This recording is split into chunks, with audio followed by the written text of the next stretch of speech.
ఈ చేంజ్ ఎలా ఉందంటే ఎలా ఉందో వెనకాల నుంచి రాడెట్ అనొచ్చు. అదే చేంజ్ ఎలా ఉందంటే చాలా వరస్ట్గా ఉందండి అది చేంజ్. చేంజ్ అన్నారు, చేంజ్ అన్నారు. ఇప్పుడు ఆయన చేంజ్ చేయలేమో కొంప తీసి మేము అంతా కలిపి. మాకైతే స్వతహాగా డబ్బులు కాదండి, ఏది ఇచ్చినా కూడా మేము వెళ్ళవండి. ఏమంటున్నారు అని అంటే అఫీషియల్గా ఇవ్వకుండా కూడా ఒక డబుల్ బెడ్రూమ్ ఒక 5 లక్షలు కొన్ని డబ్బులు ఇస్తే అలాంటి వీటికి ఏమన్నా ఒప్పుకునే ఛాన్స్? అది ఇక్కడ కొంతమంది ఎమ్మెల్యేలు ఉన్నారు కదండి, ఎమ్మెల్యేలు ఎంపీలు కాంగ్రెస్ వాళ్ళ ఇల్లు ఉన్నామండి, డబుల్ బెడ్రూమ్లోని ఈ ఇందిరా మిల్లులోని వాళ్ళ ఇల్లు ఉన్నామండి. మేము ఎక్కడ ఉంటామంటే అసలు మీరు ఒకవేళ మా ఇంట్లో చూస్తే ఎంత పీస్ఫుల్ ఎన్విరాన్మెంట్ ఉంటుందంటే అంత ఉంటుంది. ఇక్కడ అంతా హెల్పింగ్ పీపుల్ బోల్ మంది.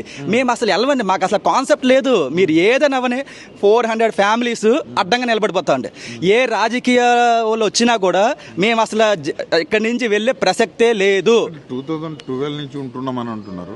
26 వరకు మేము ఎవరన్నా మధ్యలో ఈ కాంగ్రెస్ గవర్నమెంట్ వచ్చిన తర్వాతనే డిస్టర్బ్ చేస్తుందా? మధ్యలో మిగతా గవర్నమెంట్ ఏమన్నా? సార్ మీరు చూసే ఉన్నారు కదా, టీఆర్ఎస్ గవర్నమెంట్లో బీఆర్ఎస్ గవర్నమెంట్లో ఉన్నప్పుడు ఎప్పుడు కూడా మూసి జరిగిందండి. అప్పుడు ఏం చేశారంటే మాకు ఈ పక్కన జస్ట్ క్లీనింగ్ చేశారు. అంటే క్లీనింగ్ అంటే ఏంటంటే జస్ట్ ఇలా వేసి రోడ్డు సెట్ చేయటం అలా చేశారు తప్ప బీఆర్ఎస్ అసలు డిస్టర్బే చేయలేదు. బీఆర్ఎస్ నుంచే స్టార్ట్ అయింది కదా మూసి ప్రాజెక్టు. అప్పుడు నీట్గా క్లీన్ చేయటం బుల్లెట్ అవి చేశారు తప్ప ఎవరు ఫ్యామిలీని డిస్టర్బ్ చేయలేదండి.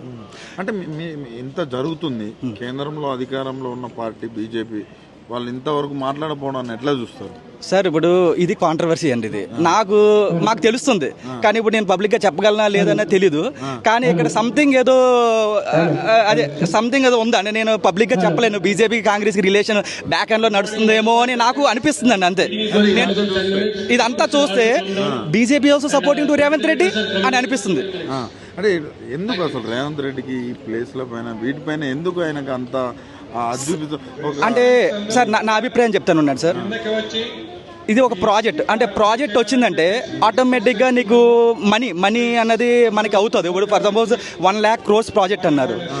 ఈ 1 lakh crores ప్రాజెక్ట్ అయినప్పుడు ఆటోమేటిక్గా నీకు ఇవన్నీ ఉంటాయి కదండి. మామూలుగా మన కాంట్రాక్ట్స్ ఇవ్వటం అంటే ఇదేమన్నా వాళ్ళు ఏమన్నా రెవెన్యూ జనరేషన్ కోసం చేస్తున్నారా లేదా అనేది మాకు అదే అనిపిస్తుంది అండి. అది అంటే గాంధీ స్టాచ్యూ ఎవరైతే అహింసకు పాల్పడొద్దు అని చెప్పి అలాంటి వ్యక్తులే పెట్టి మేము డెవలప్ చేస్తామని రేవంత్ రెడ్డి సార్. డెవలప్మెంట్ అంటే 450 ఫ్యామిలీలతో పాటు ఇటు రివర్ బెడ్ ఇప్పుడు రిచ్మండ్ విల్లాస్ అయి ఉన్నాయండి. ఇప్పుడు వాళ్ళంతా ఏం చేశారండి, ఏదో మనం ఇన్నాళ్ళ నుంచి హ్యాపీగా ఉంటున్నారు.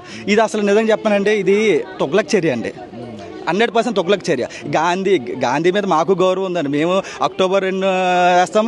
నెక్స్ట్ మొన్న రీసెంట్గా కూడా మా గాంధీ జయంతిని కూడా మేము సెలబ్రేట్ చేసుకున్నాం. అది కాదు, మేము ఆల్రెడీ మా ఎంపీఆర్లో కూడా చేసుకుంటాం. గాంధీ అంటే మనం అహింస కదండి, ఇది హింస. ఇది గాంధీ గారు చేసేది అహింస, ఇప్పుడు కాంగ్రెస్ వాళ్ళు చేసేది హింస.